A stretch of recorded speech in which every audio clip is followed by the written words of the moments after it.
Hello dear viewers, your most welcome in ours YouTube family AB judiciary zone.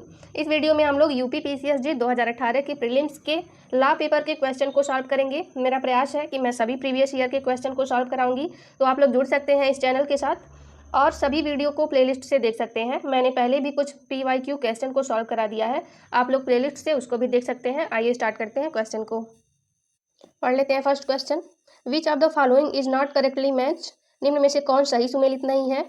Option लिख लेते हैं। Option A, Navtej Singh Johar बनाम भारत संघ, धारा 498A भारतीय दंड संहिता। ऑप्शन बी, KN मेहरा बनाम स्टेट ऑफ राजस्थान, धारा 378 IPC। Option C, Niharendu Dutt Majumdar बनाम इम्परर, धारा 124 क भारतीय दंड संहिता। And option D, state of Haryana बनाम राजा राम, धारा 361 भारतीय दंड संहिता। यहाँ पे राइट आंसर है option number A, Navtej Singh Johar बनाम भारत संघ, धारा 498A से सुमेलित नहीं है। नेक्स्ट क्वेश्चन पढ़ लेते हैं। 2 का, consider the following cases and arrange them in chronological order. निम्नलिखित वादों पर विचार कीजिए और उन्हें तैथिक क्रम से व्यवस्थित कीजिए। देख लेते हैं। W कल्याणी बनाम राज्य द्वारा इंस्पेक्टर ऑफ पुलिस, दूसरे में है यूसुफ अब्दुल अजीज बनाम स्टेट ऑफ बॉम्बे, तीसरे में दिया है जोसेफ शाइन बनाम भारत संघ एंड चौथे में दिया है रेवती बनाम भारत संघ। यहाँ पर सबसे पहले कौन सा केस आया था? तो सबसे पहले यूसुफ अब्दुल अजीज बनाम स्टेट ऑफ बॉम्बे का केस आया था एंड देन वी रेवती बनाम भारत संघ का आया था, और तीसरे नंबर पे आया था W कल्याणी बनाम राज्य द्वारा इंस्पेक्टर ऑफ पुलिस, और चौथे में सबसे लास्ट में आया था जोसेफ शाइन का केस, जोसेफ शाइन बनाम भारत संघ। तो इस हिसाब से हमारा राइट आंसर हो जाएगा option number B. Next question पढ़ लेते हैं।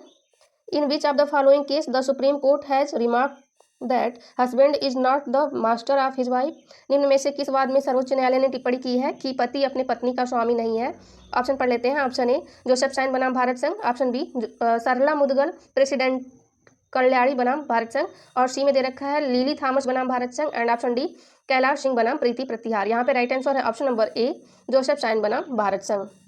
नेक्स्ट क्वेश्चन पढ़ लेते हैं 4 का, क हत्या करने की आशय से विष की एक प्राणांतक खुराक य को देता है और जब तक कि यह जीवित था एक अजनबी ख ने क के ज्ञान के बिना यह पर हमला किया और उसको गोली से मार डाला। ऑप्शन देख लेते हैं। ऑप्शन ए, क और ख दोनों हत्या के दोषी होंगे। ऑप्शन बी, क आपराधिक मानववध का दोषी होगा और ख हत्या का दोषी होगा। ऑप्शन सी, क हत्या के प्रयत्न का दोषी होगा और ख हत्या का दोषी होगा।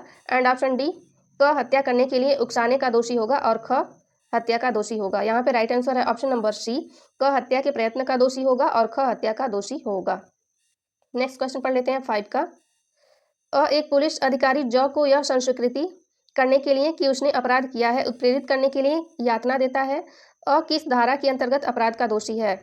ऑप्शन पढ़ लेते हैं। ऑप्शन ए, भारतीय दंड संहिता की धारा 325। ऑप्शन बी, भारतीय दंड संहिता की धारा 326। ऑप्शन सी, भारतीय दंड संहिता की धारा 330। एंड ऑप्शन डी, भारतीय दंड संहिता की धारा 331। यहाँ पे राइट आंसर है ऑप्शन नंबर सी, भारतीय दंड संहिता की धारा 330।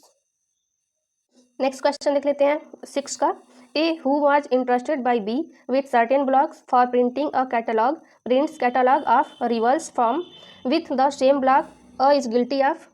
को ब ने एक विषय सूची प्रिंट करने के लिए कुछ ब्लॉक दिए थे, उसने एक प्रतिस्पर्धी फर्म की विषय सूची उन्हीं ब्लॉक से छाप दिए। उत्तरदायी है ऑप्शन ए, आपराधिक न्यास भंग का। ऑप्शन बी, आपराधिक दुर्विनियोग का। ऑप्शन सी, छल का। एंड ऑप्शन डी, चोरी का। यहाँ पे राइट आंसर है ऑप्शन नंबर ए, आपराधिक न्यास भंग का, क्रिमिनल ब्रीच ऑफ ट्रस्ट का। नेक्स्ट क्वेश्चन पढ़ लेते हैं 7 का, बलात्कार की पीड़िता की पहचान का प्रकटीकरण दंडनीय है। ऑप्शन ए, धारा 376 घ। ऑप्शन बी, धारा 376 अंग। ऑप्शन सी, धारा 228 भारतीय दंड संहिता। एंड ऑप्शन डी, धारा 228 क भारतीय दंड संहिता। यहाँ पे राइट आंसर है option number D, section 228A यानी कि धारा 228 क भारतीय दंड संहिता। नेक्स्ट क्वेश्चन पढ़ लेते हैं 8 का, no right of private defence of property is available against the offence of. संपत्ति की प्राइवेट प्रतिरक्षा का अधिकार उपलब्ध नहीं है। ऑप्शन पढ़ लेते हैं। ऑप्शन ए, आपराधिक न्यास भंग के अपराध के प्रति। ऑप्शन बी, चोरी के अपराध के प्रति। ऑप्शन सी, लूट के अपराध के प्रति। एंड ऑप्शन डी, आपराधिक अविचार के अपराध के प्रति। यहाँ पे राइट आंसर है ऑप्शन नंबर ए, आपराधिक न्यास भंग के अपराध के प्रति, criminal breach of trust. Next question पढ़ लेते हैं 9 का, सूची 1 से सूची 2 को सुमेलित करें तथा सूचियों के नीचे दिए गए कूट का प्रयोग करते हुए सही उत्तर का चयन कीजिए।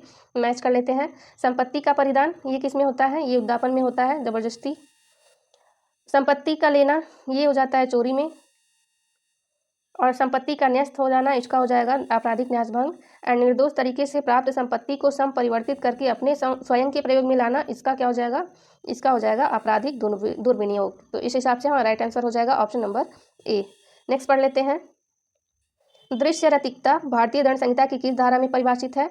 ऑप्शन पढ़ लेते हैं। ऑप्शन ए धारा 354 क, ऑप्शन बी धारा 354 ख, ऑप्शन सी धारा 354 ग एंड ऑप्शन डी धारा 355। यहाँ पे राइट आंसर है ऑप्शन नंबर सी धारा 354 ग, सेक्शन 354 सी। नेक्स्ट क्वेश्चन देख लेते हैं 11 का। किस मामले में भारतीय उच्चतम न्यायालय ने एकमत से विचार व्यक्त किया कि व्यक्तिगत स्वायत्तता और आत्मीयता और पहचान को मूल अधिकारों के अंतर्गत संरक्षित किया गया है? ऑप्शन ए नवतेज सिंह जौहर बनाम भारत संघ, ऑप्शन बी सुरेश कुमार कौशल बनाम Naz foundation, option C Castle Rock बनाम गोंजेस, ऑप्शन डी उपयुक्त में से कोई नहीं। यहाँ पे राइट आंसर है option number A Navtej Singh Johar बनाम भारत संघ। नेक्स्ट क्वेश्चन पढ़ लेते हैं।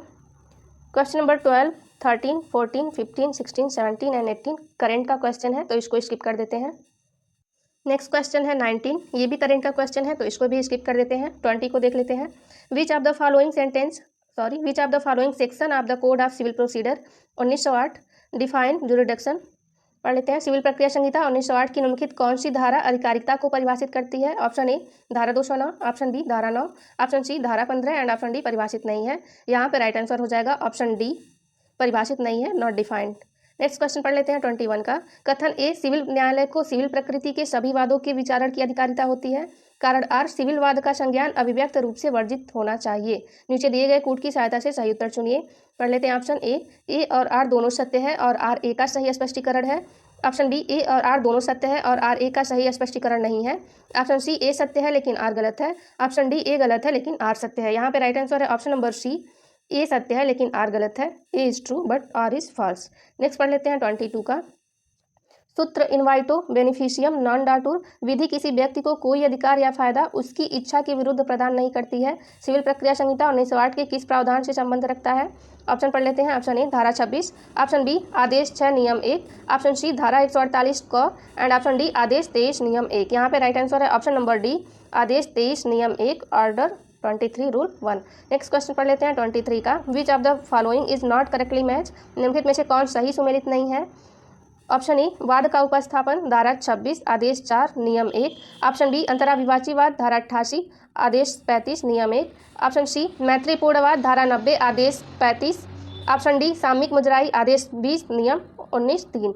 यहाँ पे राइट आंसर है ऑप्शन नंबर सी मैत्रीपूर्णवाद धारा 90 आदेश 35। यह कथन सुमेलित नहीं है।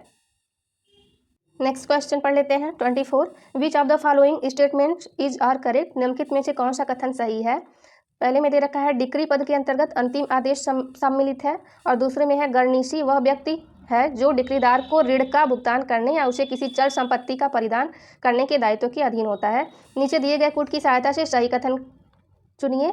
कूट में दे रखा है ऑप्शन ए केवल 1, ऑप्शन बी केवल 2, ऑप्शन सी 1 और 2 दोनों एंड ऑप्शन डी न तो 1 और न ही 2। यहाँ पे राइट आंसर है ऑप्शन नंबर ए केवल 1 ओनली 1। नेक्स्ट क्वेश्चन पढ़ लेते हैं। Which section of the Code of Civil Procedure 1908 is clearly in the nature of a power to issue a writ of certiorari? Civil प्रक्रिया संहिता 1908 की कौन सी धारा स्पष्टतया उत्प्रेक्षण रिट जारी करने की शक्ति की प्रकृति की है? ऑप्शन ए धारा 11, ऑप्शन बी धारा 105, ऑप्शन सी धारा 115 एंड ऑप्शन डी धारा 122। यहाँ पे राइट आंसर है ऑप्शन नंबर सी धारा 115 सेक्शन 115। नेक्स्ट क्वेश्चन है 26। अभिवचन का एक आधारभूत सिद्धांत है कि अभिवचन में तात्विक तथ्यों और मात्र तात्विक तथ्यों का ही समावेश होना चाहिए। निम्न में से कौन सा वाद तात्विक तथ्य को परिभाषित करता है?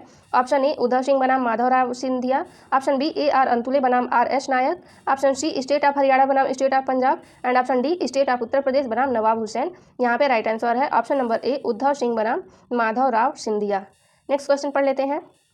Which of the following combination are correctly match. निम्नलिखित में से कौन समुच्चय सही सुमेलित है? निर्णय और डिक्री धारा 34, दूसरे में है खर्ची धारा 35, तीसरे में है वादों का संचित किया जाना धारा 26 एंड चौथे में है विधि का प्रतिनिधि धारा 50 CPC। तो यहाँ पे हमारा कौन सा मैच नहीं है? तो निर्णय और डिक्री धारा 34 में नहीं है बल्कि धारा 20 में है। तो यहाँ पे हो जाएगा राइट आंसर ऑप्शन नंबर ए 2, 3 और 4 कथन सुमेलित है। सेक्शन 20 नहीं है बल्कि ऑर्डर 20 है। नेक्स्ट क्वेश्चन है 28। सूची 1 को सूची 2 से सुमेलित कीजिए और सूचियों के नीचे दिए गए कोड की सहायता से सही उत्तर चुनिए। पढ़ लेते हैं। अधिकारिता के बारे में आक्षेप यह दिया गया था किरण सिंह बनाम चमन पासवान के मामले में पक्षकारों का जोड़ा जाना यह संबंधित है रजिया बेगम बनाम साहबजादी अनवर बेगम से। अन्वयिक पूर्व न्याय यह संबंधित है वर्कमैन बनाम board of trustees Cochin port trust से। एंड अस्थायी व्यादेश यह संबंधित है अमेरिकन साइनामाइड की कंपनी बनाम इथिकॉन लिमिटेड। तो इस हिसाब से हमारा राइट आंसर हो जाएगा ऑप्शन नंबर ए। नेक्स्ट पढ़ लेते हैं 29। सांविधिक लिखत की संवैधानिकता को चुनौती देने से संबंधित प्रावधान है। ऑप्शन ए आदेश 27 क नियम 1 क सीपीसी के अंतर्गत। ऑप्शन बी आदेश 34 नियम 1 सीपीसी के अंतर्गत। ऑप्शन सी आदेश 32 क नियम 3 सीपीसी के अंतर्गत। एंड ऑप्शन डी आदेश 37 नियम 2 सीपीसी के अंतर्गत। यहाँ पे राइट आंसर है ऑप्शन नंबर ए आदेश 27 क नियम 1 क सीपीसी के अंतर्गत। नेक्स्ट क्वेश्चन है 30। Following is not a public officer. निम्नलिखित में से कौन लोक अधिकारी नहीं है। पढ़ लेते हैं। ऑप्शन ए हर न्यायाधीश। ऑप्शन बी अखिल भारतीय सेवा का हर सदस्य। ऑप्शन सी हर अधिकारी जो सरकार के से वेतन प्राप्त करता है। ऑप्शन डी मिलिट्री का राजपत्रित अधिकारी किंतु सरकारी सेवा में नहीं है। यहाँ पे राइट आंसर हो जाएगा option number D. Next question है 31। सूची 1 को सूची 2 को सम्मिलित करें तथा सूचियों के नीचे दिए गए कोड का प्रयोग करते हुए सही उत्तर का चयन करें। मैच कर लेते हैं।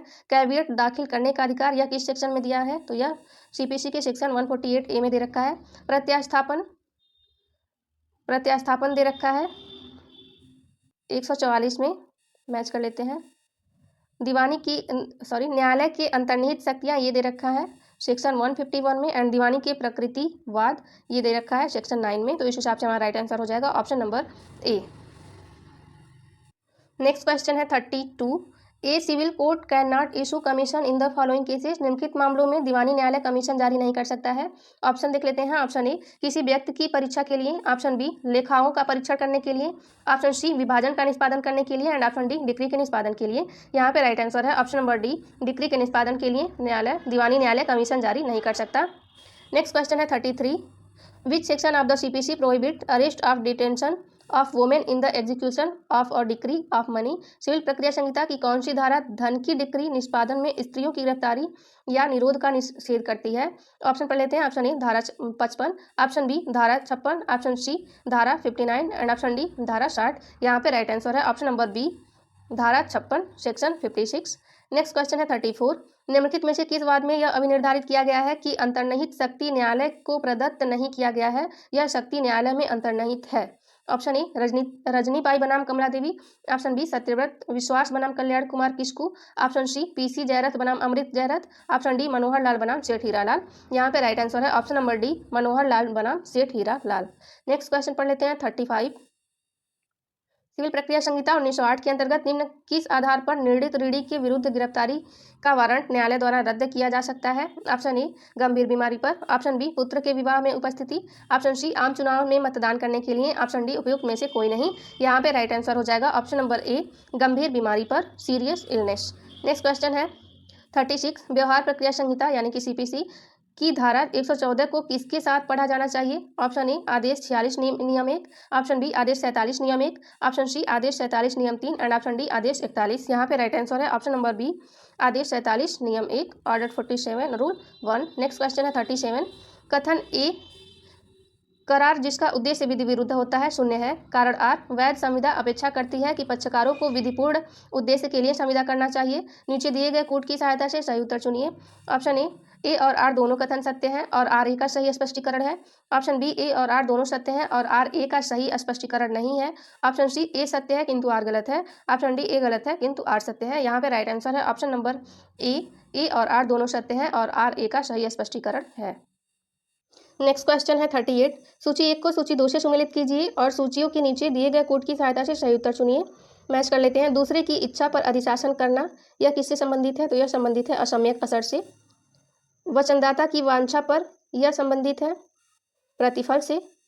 एंड किसी बात को करने या न करने की संविदा यह संबंधित है समाश्रित संविदा से। और जहाँ की कोई व्यक्ति किसी अन्य व्यक्ति के लिए कोई विधिपूर्वक कार्य करता है तो यह संबंधित है कल्प संविदा से। तो इस हिसाब से हमारा राइट आंसर हो जाएगा option number B. Next question पढ़ लेते हैं 39 का। वह करार जो उसके पक्षकारों में से एक या अधिक के विकल्प पर तो विधि द्वारा प्रवर्तनीय हो किंतु अन्य पक्षकारों या पक्षकारों के विकल्प पर नहीं। ऑप्शन ए शून्य संविदा है। ऑप्शन बी अवैध संविदा है। ऑप्शन सी शून्यकरणीय संविदा है। एंड ऑप्शन डी अप्रवर्तनीय करार है। यहाँ पे राइट आंसर है ऑप्शन नंबर सी शून्यकरणीय संविदा है is avoidable contract. Next question है which of the following statement is correct, the communication of an acceptance is complete as against the acceptor. निम्नलिखित में से कौन कथन सही है? प्रतिग्रहण की संसूचना प्रतिग्रहीता के विरुद्ध तब संपूर्ण हो जाती है। ऑप्शन ए जब वह प्रतिग्रहीता के ज्ञान में आ जाती है। ऑप्शन बी जब वह प्रस्थापक के ज्ञान में आ जाती है। ऑप्शन सी जब वह प्रतिग्रहीता और प्रस्थापक दोनों के ज्ञान में आ जाती है। एंड ऑप्शन डी जब वह तीसरे पक्षकार के ज्ञान में आ जाती है। यहाँ पे राइट आंसर है ऑप्शन नंबर बी, जब वह प्रस्थापक के ज्ञान में आ जाती है। नेक्स्ट क्वेश्चन पढ़ लेते हैं 41 का। Following is case on promissory estoppel. वचनात्मक विबंध पर निम्न एक वाद है। ऑप्शन ए केदारनाथ बनाम Gauri Mohammad. Option B Delhi cloth and general mills limited बनाम भारत संघ। ऑप्शन सी ए और बी दोनों। एंड ऑप्शन डी उपयुक्त में से कोई नहीं। यहाँ पे राइट आंसर है ऑप्शन नंबर सी, ए और बी दोनों, both A and B. Next question है 42। Which of the following is not correctly match. निम्नलिखित में से कौन सही सुमेलित नहीं है? पढ़ लेते हैं। ऑप्शन ए प्रपीड़न चिक्कम अमीराजू बनाम चिक्कम शेषम्मा। ऑप्शन बी परिनिर्धारित नुकसानी डनलप न्यूमैटिक टायर कंपनी बनाम new garage and motor company. Option C पालन की असंभवता आलोपी प्रसाद एंड सन्स बनाम भारत संघ। ऑप्शन डी लोकनीति हैडले बनाम बैक्सनडेल। यहाँ पे राइट आंसर हो जाएगा ऑप्शन नंबर डी, लोकनीति हैडले बनाम बैक्सनडेल। यह कथन सुमेलित नहीं है। नेक्स्ट क्वेश्चन पढ़ लेते हैं 43। Which reference to fraud and misrepresentation which of the statements is are correct. कपट और दुर्व्यपदेशन के संबंध में कौन सा कथन सही है? पर देख लेते हैं। दोनों संविदा को शून्यकरणीय बनाते हैं। दूसरे में दे रखा है कपट दुष्कृति में नुकसानी के लिए वाद हेतु प्रस्तुत करता है। और तीसरे में है साधारण दुर्व्यपदेशन एक दुष्कृति है। नीचे दिए गए कूट की सहायता से सही उत्तर चुनिए। ऑप्शन ए 1 और 2, ऑप्शन बी 2 और 3, ऑप्शन सी 1 और 3 एंड ऑप्शन डी 1, 2 और 3। यहाँ पे राइट आंसर है ऑप्शन नंबर ए 1 और 2, 1 एंड 2। नेक्स्ट क्वेश्चन पढ़ लेते हैं 44। क उस अभियोजन को जो उसने लूट के बारे में ख के विरुद्ध संस्थित किया है छोड़ देने का ख को वचन देता है और ख ली गई चीज़ों का मूल्य लौटा देने का वचन देता है। ऑप्शन ए करार शून्य है क्योंकि उसके लिए प्रतिफल विधि विरुद्ध है। ऑप्शन बी करार शून्य है क्योंकि ली गई चीज़ों का मूल्य अनिश्चित है। ऑप्शन सी करार शून्य है क्योंकि उसका उद्देश्य विधि विरुद्ध है। एंड ऑप्शन डी करार शून्य है क्योंकि उसका उद्देश्य अवैध है। यहाँ पे राइट आंसर हो जाएगा ऑप्शन नंबर सी, करार शून्य है क्योंकि उसका उद्देश्य विधि विरुद्ध है। The agreement is void as it object is unlawful. Next question पढ़ लेते हैं 45 का। निम्नलिखित कथनों पर विचार कीजिए। पहले में दे रखा है किसी विधि कर्तव्य का पालन करना वचन के लिए प्रतिफल नहीं है। दूसरा है वाद लाने से प्रवृत्त रहना सदैव ही पर्याप्त प्रतिफल माना गया है। तीसरे में है प्रतिफल का वचन के अनुरूप पर्याप्त होना आवश्यक नहीं है। उपयुक्त में से कौन सा कथन सही है? ऑप्शन ए केवल 1, ऑप्शन बी 2 और 3, ऑप्शन सी 1, 2 और 3, ऑप्शन डी 1 और 2। यहाँ पे राइट आंसर है ऑप्शन नंबर सी 1, 2 और 3 सभी कथन सुमेलित है। नेक्स्ट क्वेश्चन है 46। The Indian contract amendment act 1997 has amend भारतीय संविदा संशोधन अधिनियम 1997 ने संशोधित किया है। ऑप्शन ए भारतीय संविदा अधिनियम की धारा 26 को, ऑप्शन बी भारतीय संविदा अधिनियम की धारा 27 को, ऑप्शन सी भारतीय संविदा अधिनियम की धारा 28 को एंड ऑप्शन डी भारतीय संविदा अधिनियम की धारा 75 को। यहाँ पे राइट आंसर है ऑप्शन नंबर सी भारतीय संविदा अधिनियम की धारा 28 को। Next question 47। Change of the nature of the obligation is an in a contract is known as. संविदा में दायित्व की प्रकृति में परिवर्तन को कहा जाता है। ऑप्शन ए विखंडन, ऑप्शन बी नवीन, ऑप्शन सी पुनर्नवीन, ऑप्शन डी परिवर्तन। यहाँ पे राइट आंसर है ऑप्शन नंबर बी नवीन, नोवेशन। नेक्स्ट क्वेश्चन है 48। भारतीय संविदा की अधिनियम की धारा 68 के अंतर्गत अवयस्क ऑप्शन ए स्वयं उत्तरदायी है, ऑप्शन बी केवल अवयस्क की संपत्ति उत्तरदायी है, ऑप्शन सी अवयस्क स्वयं तथा उसकी संपत्ति दोनों उत्तरदायी है, ऑप्शन डी उपयुक्त में से कोई सही नहीं है। यहाँ पे राइट आंसर हो जाएगा ऑप्शन नंबर बी केवल अवयस्क की संपत्ति उत्तरदायी है। Only minors property is liable. Next question है 49। Continuing guarantees has been defined under. चलत प्रत्याभूति परिभाषित है। ऑप्शन ए भारतीय संविदा अधिनियम की धारा 124 के अंतर्गत, ऑप्शन बी भारतीय संविदा अधिनियम की धारा 129 के अंतर्गत, ऑप्शन सी भारतीय संविदा अधिनियम की धारा 146 के अंतर्गत एंड ऑप्शन डी भारतीय संविदा अधिनियम की धारा 148 के अंतर्गत। यहाँ पे राइट आंसर है ऑप्शन नंबर बी भारतीय संविदा अधिनियम की धारा 129 के अंतर्गत। नेक्स्ट क्वेश्चन है 50। सूची 1 को सूची 2 को सुमेलित करें तथा सूचियों के नीचे दिए गए कूट का प्रयोग करते हुए सही उत्तर का चयन करें। मैच कर लेते हैं। विफलता का सिद्धांत यह दे रखा है टेलर बनाम कार्डवेल में। विशेष क्षतिपूर्ति ये दे रखा है हैडले बनाम बैक्सनडेल। पूर्वकालिक संविदा भंग यह किससे संबंधित है? तो होचेस्टर बनाम डी लाटूर किससे संबंधित है? और क्रॉस प्रस्ताव ये संबंधित है Tinn of Hoffman and company. तो इस हिसाब से हमारा राइट आंसर हो जाएगा option number A. Next question पढ़ लेते हैं। 51 an agreement of wager is पद्यम करार है। ऑप्शन ए शून्य करनी, ऑप्शन बी विधि विरुद्ध, ऑप्शन सी शून्य, ऑप्शन डी शून्य एवं विधि विरुद्ध। यहाँ पे राइट आंसर है ऑप्शन नंबर सी शून्य, वॉइड। नेक्स्ट क्वेश्चन है 52। भारतीय संविदा अधिनियम के संदायों के विनियोग से संबंधित क्लेटन के वाद का नियम निम्न से किस धारा में अंगीभूत किया गया है? ऑप्शन ए धारा 62, ऑप्शन बी धारा 59, ऑप्शन सी धारा 58 एंड ऑप्शन डी धारा 61। यहाँ पे राइट आंसर है ऑप्शन नंबर बी धारा 59 यानी कि सेक्शन 59। नेक्स्ट देख लेते हैं 53। The court of chief judicial magistrate में पास मुख्य न्यायिक मजिस्ट्रेट दे सकता है। ऑप्शन ए आजीवन कारावास के अतिरिक्त कोई भी दंड, ऑप्शन बी 3 वर्ष से कम का कारावास, ऑप्शन सी 7 वर्ष की अवधि तक का कारावास, ऑप्शन डी 10 वर्ष से अनधिक अवधि का कारावास। यहाँ पे राइट आंसर हो जाएगा ऑप्शन नंबर सी 7 वर्ष की अवधि तक का कारावास। नेक्स्ट पढ़ लेते हैं 54। विच of the following is not correctly match, निम्नलिखित कौन में से कौन सही सुमेलित नहीं है? परिवार धारा 2D CRPC, option B police report धारा 2 द, ऑप्शन सी निर्णय की अंतर्वस्तु धारा 354 और ऑप्शन डी पीड़ित प्रतिकर स्कीम धारा 357। यहाँ पे राइट आंसर है ऑप्शन नंबर डी पीड़ित प्रतिकर स्कीम धारा 357। नेक्स्ट क्वेश्चन पढ़ लेते हैं 55। एक दांडिक कार्यवाही जो समन्वयनीय नहीं है अविखंडित की जा सकती है। ऑप्शन ए प्रथम वर्ग न्यायिक मजिस्ट्रेट द्वारा, ऑप्शन बी जिला एवं सेशन न्यायाधीश द्वारा, ऑप्शन सी उच्च न्यायालय द्वारा एंड ऑप्शन डी सर्वोच्च न्यायालय द्वारा। यहाँ पे राइट आंसर है ऑप्शन नंबर सी उच्च न्यायालय द्वारा, हाई कोर्ट। नेक्स्ट क्वेश्चन है 56 का। कथन ए जहां अभियुक्त व्यक्ति ने दोषी होने का अभिवचन किया है और ऐसे अभिवचन पर दोष सिद्ध किया गया है वहां कोई अपील नहीं होगी। कारण आर कोई व्यक्ति जो जानबूझकर दोषी होने का अभिवचन करता है दोष सिद्ध किए जाने पर व्यतीत नहीं हो सकता है। नीचे दिए गए कूट की सहायता से सही उत्तर चुनिए। ऑप्शन ए और आर दोनों सत्य है और आर ए का सही स्पष्टीकरण है। ऑप्शन बी ए और आर दोनों सत्य है और आर ए का सही स्पष्टीकरण नहीं है। ऑप्शन सी ए सत्य है किंतु आर गलत है एंड ऑप्शन डी ए गलत है किंतु आर सत्य है। यहाँ पे राइट आंसर है ऑप्शन नंबर ए और आर दोनों सत्य है तथा आर ए का सही स्पष्टीकरण है। नेक्स्ट क्वेश्चन है 57। आरोप के संदर्भ में कौन सा कथन सही है? पढ़ लेते हैं। पहले में दे रखा है दंड प्रक्रिया संहिता 1973 के अंतर्गत प्रत्येक आरोप में उस अपराध का कथन होता है जिसका अभियुक्त पर आरोप हो सकता है। दूसरे में है यदि एक ही समव्यवहार के क्रम में एक से अधिक अपराध एक ही व्यक्ति द्वारा किए गए हैं तो ऐसे प्रत्येक अपराध के लिए एक ही विचारण में उस पर आरोप लगाया जा सकता है। नीचे दिए गए कूट की सहायता से सही उत्तर चुनिए। ऑप्शन ए केवल 1, ऑप्शन बी केवल 2, ऑप्शन सी दोनों 1 और 2 एंड ऑप्शन डी न तो 1 और न ही 2। यहाँ पे राइट आंसर है ऑप्शन नंबर सी 1 और 2 दोनों कथन सही है। नेक्स्ट क्वेश्चन है 58।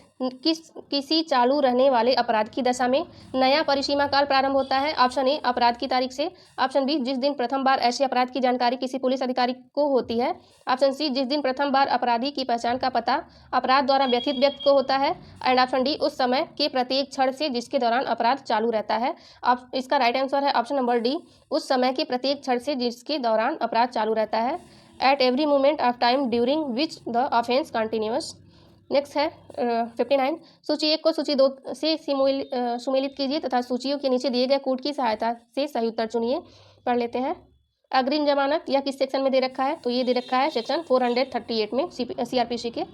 परिवार पर संज्ञान यह है सेक्शन 190। न्यायालयों की भाषा यह है सेक्शन 272 एंड अपराधियों के से सदाचार के लिए प्रतिभूति यह है सेक्शन 110 में। तो इस हिसाब से हमारा राइट आंसर हो जाएगा ऑप्शन नंबर डी। नेक्स्ट पढ़ लेते हैं 60। दंड प्रक्रिया संहिता 1973 की निम्नलिखित कौन सी धारा आपराधिक विधि संशोधन अधिनियम 2018 द्वारा संशोधित की गई है? ऑप्शन ए धारा 163, ऑप्शन बी धारा 173, ऑप्शन सी धारा 183 एंड ऑप्शन डी धारा 193। यहाँ पे राइट आंसर है ऑप्शन नंबर बी धारा 173। नेक्स्ट पढ़ लेते हैं 61। सूत्र किसी भी व्यक्ति का एक ही हेतु के लिए 2 बार तंग नहीं किया जाना चाहिए। दंड प्रक्रिया संहिता 1973 निम्नलिखित किस धारा में स्थान प्राप्त करता है? ऑप्शन ए धारा 299, ऑप्शन बी धारा 300, ऑप्शन सी धारा 301 एंड ऑप्शन डी उपयुक्त में से कोई नहीं। यहाँ पे राइट आंसर है ऑप्शन नंबर बी धारा 300। नेक्स्ट क्वेश्चन है 62।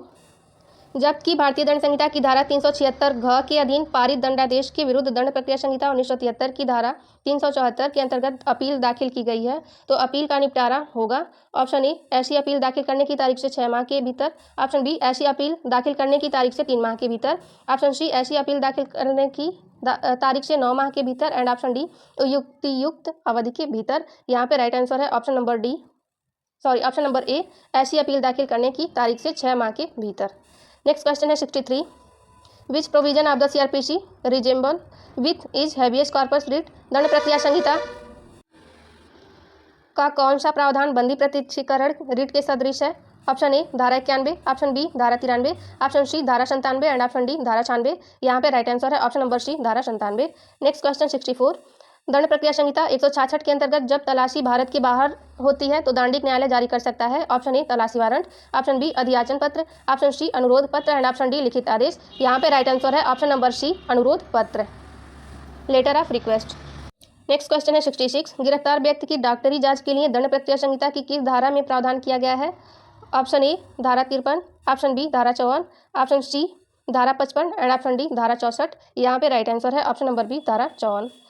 नेक्स्ट क्वेश्चन है 67। दंड प्रक्रिया संहिता 1973 की धारा 164 क के अंतर्गत बलात्कार की किसी भी पीड़िता को ऐसे अपराध से संबंधित सूचना प्राप्त होने के कितने दिन के अंदर परीक्षण करने के लिए किसी पंजीकृत चिकित्सक के पास भेजना होगा? ऑप्शन ए 6 घंटे, ऑप्शन बी 12 घंटे, ऑप्शन सी 24 घंटे एंड ऑप्शन डी 36 घंटे। यहाँ पे राइट आंसर है ऑप्शन नंबर सी 24 घंटे 24 आवर्स।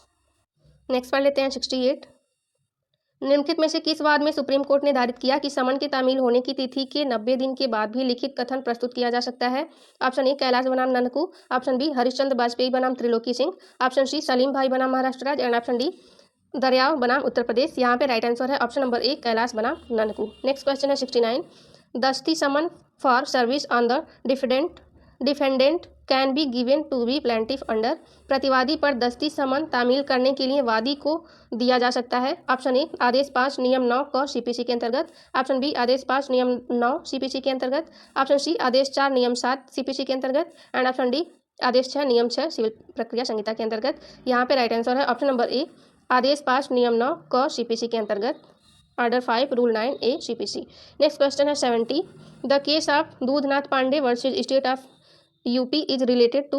दूधनाथ पांडे बनाम उत्तर प्रदेश राज्य का वाद संबंधित है। ऑप्शन ए रजिस्ट्रेशन से, ऑप्शन बी अन्यत्र उपस्थित रहने के अभिभाग से, ऑप्शन सी स्वीकृति से एंड ऑप्शन डी सह अपराधी से। यहाँ पे राइट आंसर है ऑप्शन नंबर बी अन्यत्र उपस्थित रहने के अभिभाग से, प्ली ऑफ LB।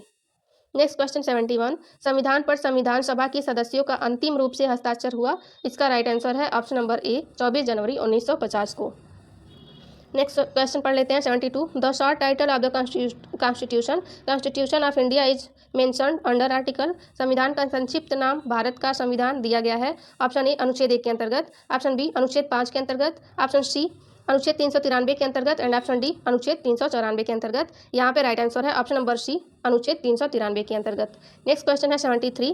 शिक्षण संस्थानों में अनुसूचित जातियों एवं अनुसूचित जनजातियों के पक्ष में स्थानों का आरक्षण शासित होता है। ऑप्शन ए संविधान के अनुच्छेद 15(4) में, ऑप्शन बी संविधान के अनुच्छेद 16(4) द्वारा, ऑप्शन सी संविधान के अनुच्छेद 29(2) द्वारा एंड ऑप्शन डी संविधान के अनुच्छेद 14 द्वारा। यहाँ पे राइट आंसर है ऑप्शन नंबर ए संविधान के अनुच्छेद 15(4) द्वारा।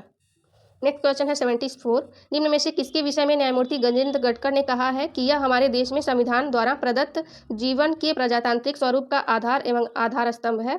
ऑप्शन ए प्रस्तावना, ऑप्शन बी मूल अधिकार, ऑप्शन सी मूल कर्तव्य एंड ऑप्शन डी राज्य के नीति निर्देशक तत्व। यहाँ पे राइट आंसर है ऑप्शन नंबर बी मूल अधिकार, फंडामेंटल राइट। इस वीडियो में बस इतना ही। अगला क्वेश्चन 75 से लेकर के 150 तक नेक्स्ट वीडियो में देखेंगे। Thank you for watching.